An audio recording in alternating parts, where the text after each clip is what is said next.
Fear and low self-esteem as core issues. A lot of people thinking these kids are acting out just because they want to. No, you're looking at what's in front of you and missing what's underneath. These kids ain't just angry, they ain't just stubborn, and they sure as hell ain't just lazy. The real issue, fear, and right behind it, low self-esteem. You ever wonder why a kid will lose their damn mind over allowance they ain't earned? Because to them, it ain't about the money, it's about control.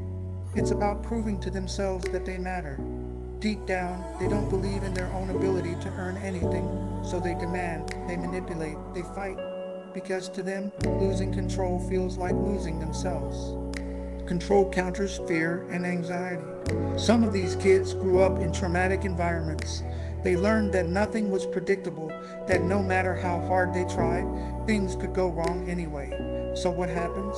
They stop trying, they shut down, and when you take control away from them completely, their fear goes through the roof. But when you give them some choice, some control over small things, like picking their own activity or setting a personal goal, you give them something bigger than just a decision. You give them stability.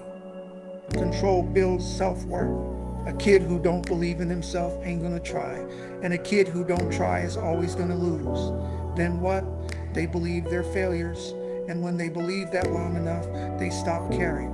But if they get to make choices and see the outcome, see that they made something happen, now we're talking. Now they start believing in themselves. And let me tell you something, when a child believes they can win, they will fight for their future. Lack of control triggers defensive behaviors. You ever see a kid lash out, throw a fit, go completely off the rails over something small? That ain't just a temper tantrum, that's survival mode. That's them feeling like they got no say, no control, no power. And if they don't feel like they got power, they're either gonna take it by force or shut down completely. Either way, you lose them. So what do? We give them a way to own their choices. We say, all right, you're mad about allowance? Cool. What's your plan to earn it next time? You put the ball in their court. You let them take responsibility, but you also show them they can succeed. That's how you stop a fight before it starts. Control encourages emotional regulation. These kids feel powerless, so they react with aggression, with avoidance, with manipulation. But if we start giving them safe control, like letting them decide how they want to cool down when they're mad, they start learning how to manage their emotions. Instead of flipping out, they start thinking, wait, I can handle this. I can make a choice that helps me. That's how you get long-term change. Safe control means safer decisions. You take away all control, and they're going to take it back the only way they know how: reckless choices, self-destruction, and risky behavior. Drugs, fights, running away, these ain't just random acts. They're desperate attempts at control.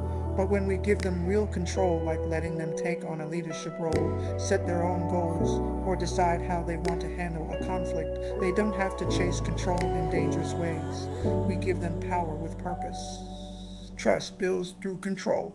A kid who's been hurt, abandoned, or let down ain't gonna trust you just because you got a staff badge. Trust comes when they feel like you're on their side, when they feel like you respect their ability to make choices. When you offer controlled options instead of forcing them into a corner, you teach them that authority doesn't have to mean oppression. It can mean guidance. Help them face fears in a safe way.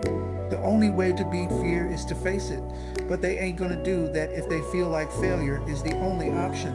So we start small. We let them make low-risk choices, experience success, and build their confidence one step at a time. The more they see that their actions shape their reality, the less they live in fear. The more they trust their own ability to make good decisions, the more they stop sabotaging themselves. The end goal: independence and growth. We ain't here to raise kids who just follow orders.